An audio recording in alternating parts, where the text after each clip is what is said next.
Anil sir, ये गठबंधन कौन सा है? इस गठबंधन में ही जिसमें कहा जा रहा है कि ऑल इज वेल, सब ठीक है, बार बार मेन स्ट्रीम मीडिया दिखा रहा है कि एनडीए में सब चकचक है, एकदम बम बम, कहीं कोई दिक्कत ही नहीं है। जो दिक्कत है, जो मारामारी है, वो महागठबंधन में है। ये कौन सा गठबंधन है कि उपेंद्र कुशवाहा कह रहे हैं कि एनडीए में इस समय जो है सब कुछ ठीक नहीं है, चिराग पासवान उसी एनडीए का हिस्सा है, उनके खिलाफ उम्मीदवार दो दो तीन तीन पार्टियां उतार दे रही हैं। ये गठबंधन ही कहा जाएगा, कुछ और कहा जाए? क्या कहा जाए इसको? नहीं, मुझको लग रहा है क्या कि अंत में चिराग पासवान जो पिछले बार जिस तरह से चुनाव लड़े थे उसी तरह से लड़ना पड़ेगा उनको, कि अपने उम्मीदवार उनके रहेंगे और कुछ सीटें बीजेपी उनके लिए छोड़ेगी, क्योंकि वो अब एनडीए में, मतलब एनडीए का अगर बीजेपी ये रिस्क नहीं ले सकती है। नीतीश के हिस्से में जो सीटें होंगी, जेडीयू के हिस्से में जो सीटें होंगी, उस पर अपने उम्मीदवार उतार देंगे, सब पे सीट, सारी सीटों पे वो। हाँ, तो उतारेंगे वो। ये एनडीए अब बिखरने की स्थिति में है। चिराग पासवान से जो काम वो करवाना चाहते थे, वो स्मूथली करवाना चाहते थे संजय झा की मदद से। वो मदद नाकामयाब हो गया। ये अभी जो लिस्ट निकली है 57 सीटें। और दूसरा एक चीज, बीजेपी बहुत रिसीविंग एंड पे है बिहार के इलेक्शंस में। और मुझको नहीं लग रहा है कि ये जो चाणक्य वगैरह वाला जो इमेज बनाई थी वो सब बिखर गया, ऐसा मुझको, मतलब चूंकि मीडिया बोलता नहीं है इसीलिए, नहीं तो इसको आसानी से ये जो इमेज था उसको ध्वस्त किया जा सकता था पॉपुलर परसेप्शन में। अभी देखिए सिनेरियो देखिए।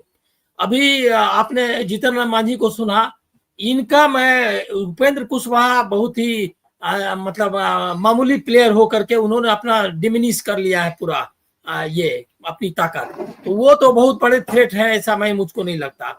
उनके पास, उनके साथ उनका जो कुशवाहा वोट भी है वो भी नहीं है, तो वो तो बार्गेन कर लेंगे। मैंने कहीं खबर देखी थी कि एमएलसी की सीट और राज्यसभा के लिए उनको कंटिन्यू करना, इस पर वो राजी हो गए हैं।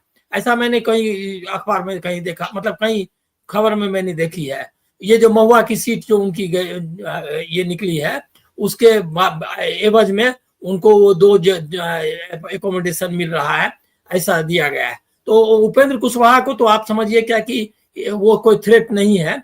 लेकिन सबसे बिग थ्रेट अभी एनडीए के लिए और बीजेपी के लिए जेडीयू है। जेडीयू का मतलब चिराग पासवान 29 सीट से और जेडीयू के कॉस्ट पर नहीं चुनाव लड़ सकते। अगर वो लड़ेंगे तो जेडीयू और बीजेपी अलायंस टूट जाएगा। इसके लिए अब उनके पास चिराग पासवान को जिस तरह से पिछले बार यूज किया था और सेक्रीफाइस किया था, उसी तरह से उनको करना पड़ेगा। अभी तक मैं देख रहा हूं कि उनकी भी लिस्ट निकली नहीं है। उनके कंस्टिट्यूएंसी की लिस्ट निकल रही है कि फला जगह से लड़ेंगे, उन जगह से लड़ेंगे, लेकिन उनकी लिस्ट नहीं निकली है चिराग पासवान की। मेरा अंदाजा है कि अल्टीमेटली चिराग पासवान ही घोषणा करेंगे, वो भी बीजेपी से मिल करके, कि मैं जो है एनडीए से बाहर लड़ूंगा। मैं हनुमान तो हूं मोदी जी का, लेकिन नीतीश जी का विरोध करूंगा। वही 2020 वाली लाइन में करना पड़ेगा उनको। दूसरा है क्या कि जो कंस्टिट्यूएंसी है वो सरेंडर, मुझको जैसा मैं पहले बोल रहा था, बहुत लोगों को लग रहा होगा कि लग रहा था कि बीजेपी, ये जो जेडीयू की जो सोशल कंस्टिट्यूएंसी है, जो उनका सामाजिक आधार है, वो धीरे धीरे वो बीजेपी को सरेंडर कर रहे हैं। लेकिन जो लिस्ट आज 57 लोगों की निकली है, उसको देख करके लगता है कि जरा भी जेडीयू की, अब जो रत्नेश सदा वाला भी मामला है, महादलित कंस्टिट्यूएंसी उनकी है और उसको जैसे नाम दिया वो भड़क गए, ऐसा जो खबर आई है। इसका मतलब कि उन्होंने वो सरेंडर नहीं किया है और बीजेपी के इस गेम प्लान में कि जो ईबीसी कंस्टिट्यूएंसी को ले लेंगे, वो नहीं किया। दूसरा एक और चीज इंपॉर्टेंट है इसमें, कुशवाहा लोगों को भी उन्होंने अच्छी सीट दी है ये 57 में। इसका मतलब कि सम्राट चौधरी के जरिए जो कुशवाहा वोट बैंक को अपनी तरफ करने का जो मतलब कोशिश जो चल रही थी बीजेपी के तरफ से, उसको भी वो थ्रेट चैलेंज कर रहे हैं। मतलब बीजेपी के न सोशल लाइन पर न पॉलिटिकल लाइन पर उन्होंने किया है। एक जो अलार्मिंग बात है कि बीजेपी की एक चीज को उन्होंने मान ली है, और मुझको लग रहा है कि वो भी आरजेडी के फायदे का है। अगर जेडीयू ने मुसलमान कैंडिडेट नहीं उतारा, इसका मतलब ये है कि जो मुसलमान वोट का स्प्लिट नहीं होगा। ये ऊपर से लग रहा है क्या कि ये अशुभ है, कि कोई पॉलिटिकल पार्टी उनको सीट ना दे, ये मैं मानता हूं कि पॉलिटिकली एक बैड स्ट्रेटजी है और बहुत ही कॉमनल लाइन है। लेकिन इसका फायदा आरजेडी और इंडिया गठबंधन को ही मिलेगा, क्योंकि जो जेडीयू कैंडिडेट देती थी उससे आरजेडी के कैंडिडेट का वोट बढ़ता था, या महागठबंधन के, वो वोट नहीं बटेगा। तो भी अगर आप इस लिस्ट को ठीक से देखें तो एक तो उन्होंने सोशल कंस्टिट्यूएंसी बनाए रखने की कोशिश की है, दूसरा पुराना इक्वेशन जो भूमिहार वगैरह वाला जो भी है जो सवर्ण में, वो में भी अपना स्टेक रखा है। बीजेपी के पास कोई सोशल कंस्टिट्यूएंसी भी नहीं है, अब पॉलिटिकल कंस्टिट्यूएंसी भी नहीं है। मैनिपुलेशन, मैं कई दिन से बोल रहा हूं, चुनाव आयोग एक कैंडिडेट है खुद ही इस इलेक्शन में बिहार के मतदाताओं के खिलाफ, संविधान के खिलाफ वही चुनाव लड़ रहा है। बीजेपी सिर्फ चुनाव आयोग के जरिए चुनाव लड़ना चाहती है, उसको अब कोई नहीं चाहिए। चिराग पासवान को भी डंप करेगी, ऐसा मेरा अनुमान है। थोड़ा ज्यादा लग रहा है, लेकिन हमको जो राजनीतिक चीजें जो अनफोल्ड होती दिखाई दे रही हैं कि अमित शाह चिराग पासवान को इस बार, पिछले बार मना करके किया था, इस बार नाराज करके करेंगे। लेकिन चिराग पासवान और उपेंद्र कुशवाहा और जीतन राम मांझी या कोई भी एनडीए का विद्रोह नहीं करेगा। विद्रोह करने की जिसकी ताकत थी नीतीश की, वो उन्होंने दिखा दी।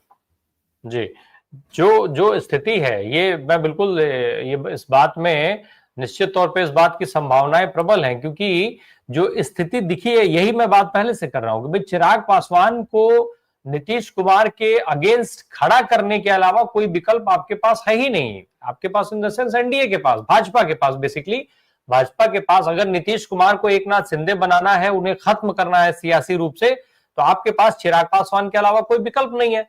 प्रशांत किशोर को माफ करिएगा, आपने खड़ा करने की तमाम कोशिशें कर ली, लेकिन हुआ क्या? फाइनली प्रशांत किशोर आज ट्वीट कर गए। उन्होंने साफ कह दिया कि उनकी पार्टी ने तय कर दिया कि वो चुनाव नहीं लड़ रहे।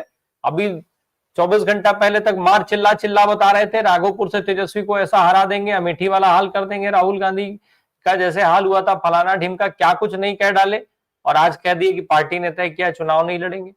अरे भाई, सबको पता है कि पार्टी कौन होती तय करने वाली, किसको नहीं पता है कि आप कहां से तय होते हैं और आपकी पार्टी कहां से तय होती है? ये सबको मालूम है, लेकिन उसके बावजूद भी क्विट कर गए। खैर चलिए, बिहार के लोग भी उसी भावना के साथ सोचें, सोच समझ करके वोट करें।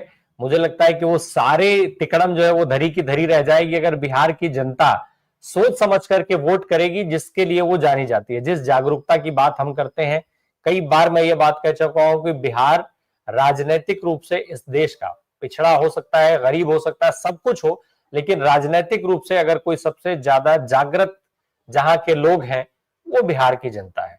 ऐसे में मुझे लगता है कि उनके ऊपर सारी जिम्मेदारी है, वो तय करें कि क्या कुछ है। ये सारे तिकड़म चलते रहेंगे, सियासत चलती रहेगी, राजनीतिक उठापटक, खेल, लेन देन और इधर उधर ये सब चलता रहेगा। अल्टीमेटली फैसला अभी भी उनके हाथ में है। लाख एसआईआर हुआ, 1,80,00,000 वोटरों के नाम काट दिए गए, वो सब अपनी जगह पे हैं, फिर भी अभी भी वो तय करने का अधिकार उनके हाथ में है।